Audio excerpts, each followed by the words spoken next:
queremos interrogarnos acerca de los recursos naturales. Si vamos a hacer lo mismo o vamos a innovar. Es sabido que los recursos naturales es una riqueza de América Latina y nuestro país, pero también se pueden dilapidar o malgastar o se los llevan otros. ¿Qué te parece? ¿Es un tema clave? Y sí, que genera muchos debates además en Argentina, Sí, ¿no? ¿no? Siempre que hay una inversión de China, por ejemplo, como los chanchos, los cerdos en su Claro. momento, aparece siempre ese debate sobre, que mezcla muchas cosas, ¿no? Ambientes, geopolítica, eso está claro y me parece que es uno de los temas del momento. Es uno de los temas del momento y, digamos, los recursos naturales en general han tendido a favorecer a las empresas multinacionales, extractivas. La idea de enclave es clave de más o menos cómo se utilizó el uranio, el oro, la soja, ¿no? Digamos, la pesca, depredación, deforestación. Este es un punto que es riqueza, pero no para la gente del espacio, del lugar, ni para el país muchas veces, sino para las élites. Y acá tenemos un problema que es jurídico, político y económico, ¿no? La reforma constitucional del 94 nos generó un problema y una ambigüedad. ¿Vos qué pensás con el tema de la propiedad natural del subsuelo? Sí, efectivamente, al pasar las propiedades de nación a provincia, eso genera digamos, una menor fuerza de negociación que tienen las provincias frente a los gigantes transnacionales que vienen y obviamente negocian una posición de fuerza frente a unas provincias chicas como Catamarca, San Juan, y entonces, bueno, ha generado bastante debate este tema de obviamente trasladar a las provincias Claro. la propiedad del recurso. Vamos a dar algunos ejemplos para ver las potencialidades. El litio es, si uno pensara cuál fue el oro del siglo XX, diría el petróleo, claramente. ¿Cuál sería el oro del siglo XXI? El litio. Los salares, que antes eran lugares turísticos para patinar o sacar fotografías, selfies. De extremo, el turismo extremo, no de todos, no son las playas tampoco. Ahora, una pregunta. ¿Se va a seguir con el mismo código minero que instauró el Consenso de Washington, el menemismo? Que las regalías, o sea, lo que se paga por extraer, es el 3%, es muy bajo. Nosotros somos un país más liberal, pero más liberal en este sentido, que Chile, que pagan el 15%, o que Bolivia, que son empresas públicas, que México. Nosotros casi regalamos nuestros recursos naturales por las bajas regalías. O también vamos a seguir con un modelo tipo el triángulo del litio. El triángulo del litio es la asociación de provincias que tienen mucho litio como Salta, Jujuy, Catamarca. Entonces hacen un cartel, se vinculan con las empresas, dos empresas, una norteamericana, otra no sé si japonesa, y con ellos arman, bueno, nosotros manejamos esto bien, no se meta la nación con nosotros. Este tema jurídico e institucional de quién pertenecen los recursos públicos, la propiedad pública, es clave y uno puede preguntarse, ¿es bueno que las provincias lo tengan o sería mejor que hubiera empresas públicas que configuraran una estrategia y una planificación macrosectorial en el cual estuvieran las empresas incluidas y diversos actores tecnológicos para recursos que no son un recurso más, son recursos estratégicos. El litio, por ejemplo, permite hacer baterías, permite hacer baterías de automóviles, electromovilidad, hasta puede permitir hacer fusión nuclear. Incluso la propiedad pública del litio podría ser reconocida por el Consejo Nacional de Energía Atómica, ¿no? Porque en la Constitución dice que todo material que permita la fusión nuclear pertenece a esa comisión. Entonces, ¿vos qué te parece? ¿Habría una fórmula institucional, política, tal vez YPF, distinta que el manejo un poco particularista de las provincias?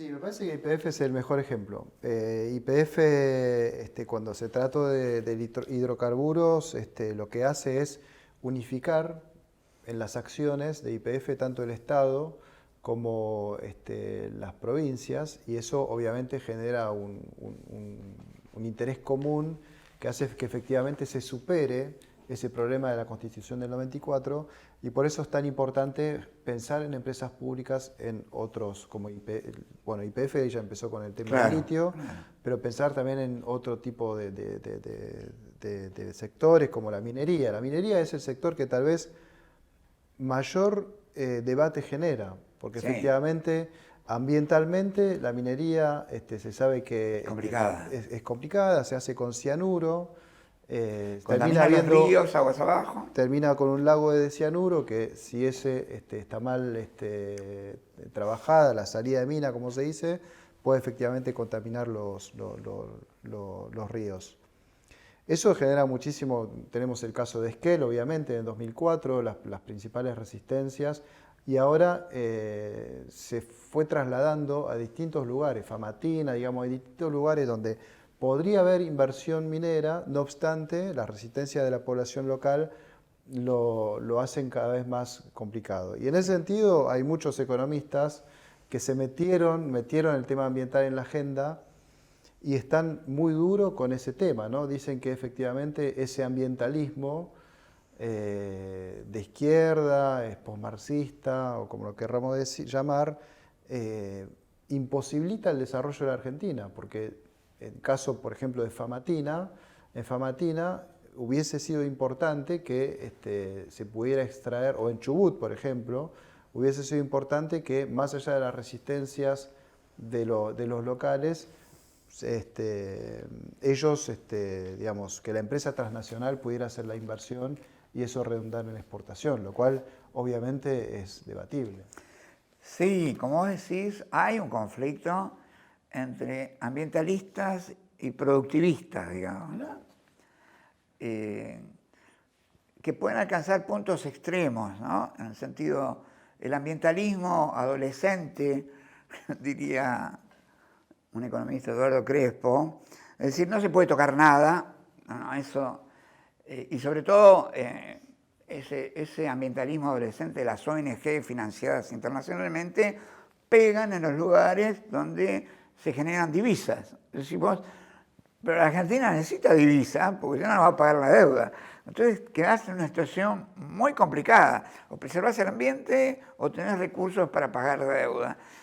Creo que hay que buscar puntos intermedios, pero evidentemente la agenda no te la tienen que marcar las ONGs internacionales. Vos tenés que tener una agenda propia y al mismo tiempo tener una visión de lo común, del bien común más general. Por ejemplo, con los recursos naturales, como estamos hablando, es si estos van a ser extraídos y llevados a granel, exportados a granel, o van a generar cadenas de valor locales, propias.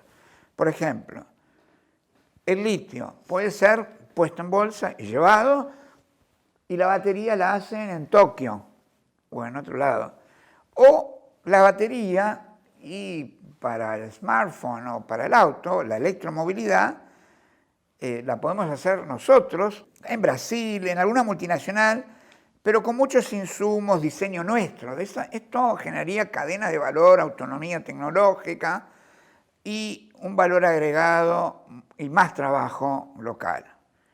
También uno podría pensar, vamos a hacer obra pública, vamos a hacer autopistas o rutas o represas, pero vamos a hacer también las máquinas con que se hace la obra pública. Ahora las Caterpillar, uno ve una autopista y ve una cantidad de máquinas que están trabajando, las Bobcats, las Caterpillar, son todas extranjeras. No sería difícil hacerlo acá, mucho más difícil hacer un tractor que nosotros hacemos cada vez más de precisión satelital, una Caterpillar, una grúa, etc. Vamos a hacer empresas públicas que planifiquen, articulan, como INVAP, ARSAT, las grandes empresas que... esto es interesante, me parece, para pensar el futuro del Estado también. Ya no van a ser ni tan privado ni tan estatal. Las empresas públicas como ARSAT, INVAP, la energía atómica, etcétera, son empresas públicas que tienen tal vez una mayoría estatal, pero son autónomas, tienen gerencias muy dinámicas, tienen accionariado privado y tienen innovación y una gran capacidad para generar tecnológicamente valor agregado. Así que me parece que el modelo empresa pública deberíamos apostar fuertemente más que el modelo puramente privatista o puramente estatalista. Y lo mismo en el agronegocio, ¿no? Sí, lo de Vicentín me parece que es una de las claves, ¿no? Claro. Del orden que se puede armar, Claro. digamos, de ordenar ese sector. Me parece que Vicentín sea estatal Claro. hubiese sido importante, es importante. Que porque sea parece que es un pública, por lo proceso. menos, que sea parte de la provincia, parte de los productores locales a los que se les debe, y no se judicialice. Ahora no es de nadie, es de Glencore, de otros. Sí, está abandonada. Y está abandonada a su suerte. Eso es lo peor que puede. De las tres soluciones está la peor. Esta es la peor, Esa porque es no la peor. no hay plan, como decíamos, ¿no? Si no tenés plan vos, terminás comprando el plan del otro, De la multinacional. de que es de la exactamente. multinacional. Y con el hidrógeno verde podría pasar algo igual, en algún sentido. El hidrógeno verde es también en esta transición energética, es un tema importante y es un tema químico difícil de explicar, que es porque es una separación de la molécula, del agua, del hidrógeno, y que se requiere energía eólica para poder producirlo. Por eso los australianos han planteado producir una empresa en Río Negro, creo, de hidrógeno verde, que van a poner $9.000 millones, porque en la Patagonia sí algo que sobra es el viento, pero el viento ahora es un recurso natural muy valioso, porque es energía, la energía del futuro, una de ellas es la solar y otra es la eólica. Entonces, ahora simplemente le vamos a dar la concesión a esta empresa por generar empleo o por transferencias tecnológicas, generar calidad de vida, capacitación, institutos, un poco como han hecho los chinos, digamos. Los chinos no se han desarrollado simplemente dejando a la empresa extranjera estar. Y me parece que en este sentido Río Negro es una provincia interesante en este sentido, ¿no te parece? Sí, hubo varios intentos de hacer, por ejemplo, con la soja, ¿no? Que no hay mucha soja en Río Negro, pero en su momento había la idea de una inversión china Ajá. para irrigar en 2011, que al final no se hizo. Era la idea de irrigar una parte, ¿no? Una planta piloto, y empezar a plantar soja, a ver si funcionaba, y de ahí, bueno, incrementar, lo cual generó también mucha reacción de los ambientalistas. Me gustaría también, vos hablaste de China, la cuestión geopolítica, que está muy enganchada, ¿no? En todo estos Sí, debates, claro. de la transición energética incluso. Fíjate que China e India están generando su desarrollo económico sobre la base del carbón, que justamente es el material más barato, pero el más Pero más contaminante. peligroso para el calentamiento global, ¿no? Más anhídrido carbónico genera. Claro, y la COP26, uno de los clash que hubo, por lo cual no se terminó en un acuerdo bueno, como se dice, es porque la India llevó la voz de que efectivamente había que bajar las exigencias de descarbonización, porque terminaba afectando efectivamente a esos procesos. No descarbonizar, sino reducir. Aparte de reducir. Un cambio de concepto. Claro, exactamente. Pero me parece que hay que empezar a mirar también el ambientalismo, tal vez, a nivel global, ¿no? No El digo debate multilateral global. Claro, efectivamente puede llegar a transformarse en un freno al crecimiento de esos países. Recordemos que la revolución industrial, Gran Bretaña la hizo sobre todo sobre la base del carbón. Claro. Los franceses también, en todo el norte de Francia, Germinal. Y Estados Unidos también. La obra de Émile Zola de Germinal es Sí. sobre una mina del norte de Francia. En Estados Unidos la mayoría de su energía es de carbón. Por eso, digamos, dentro del debate global me parece que no es indiferente, no pega igual el debate ambiental en todos los países. No, y no es igual en los países desarrollados que han generado el agujero de ozono, de los países que no han tenido esa responsabilidad, como es nuestro caso. No hemos generado ese anhídrido carbónico, y en realidad nos deberían financiar nuestra transición energética, cosa que tampoco se arregló en esta reunión en Glasgow, ¿no? No, pero creo que es un buen planteo. Sí, Hay que empezar a es un buen plantear planteo, esas se cosas. están haciendo planteos. Tenemos este conflicto ambiental productivo, también se planteó ahora que me hiciste acordar, con las salmoneras de Tierra del Fuego. Con la salmonera de Tierra del Fuego, sí. O sea, ¿quiénes estaban del lado y de otro? Bueno, Culfas, que es el ministro de la producción, decía, hay que producir Cueste lo que cueste casi, ¿no? acuicultura, se llama. Acuicultura. ¿Por qué? Porque nosotros, cada vez que comemos sushi, en realidad comemos sushi salmón chileno, que nos cuesta 50 millones de dólares al año. Bueno, si producimos acá, nosotros nos reducimos 50 millones de importación, digamos, ¿no? En ese caso, son granjas de salmones. Las granjas de salmones también tienen algunos problemas que se necesitan antibióticos para curar a los salmones. Es complejo, pero se puede resolver también.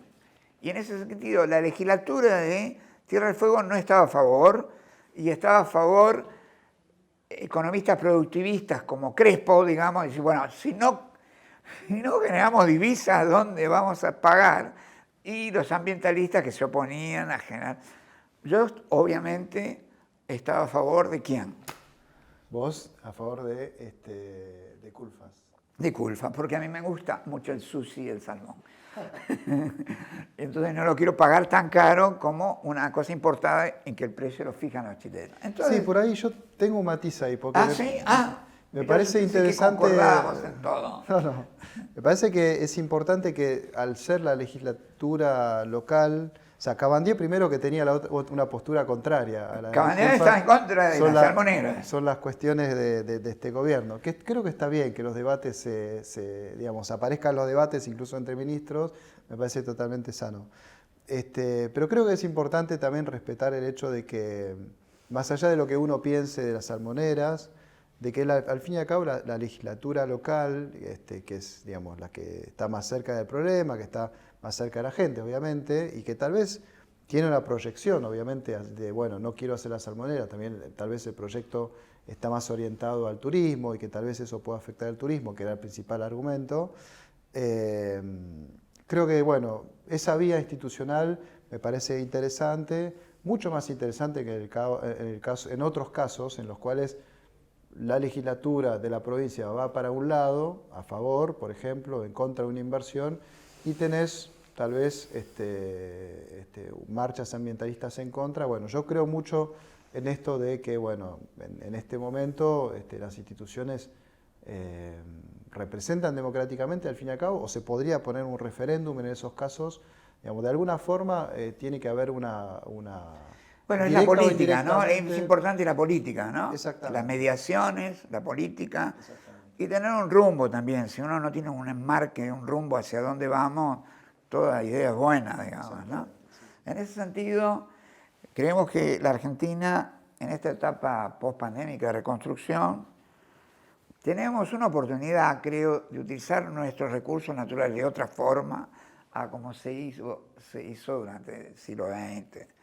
Iniciar un modelo distinto que nos permita hacer cadenas de valor propio, incorporar tecnología, negociar también, generar empleo de calidad, mejorar la calidad de vida de los espacios donde se produce eso, y no generar arraigo, y de cambiar de matriz productiva y distributiva. No solo hay que producir, hay que distribuir.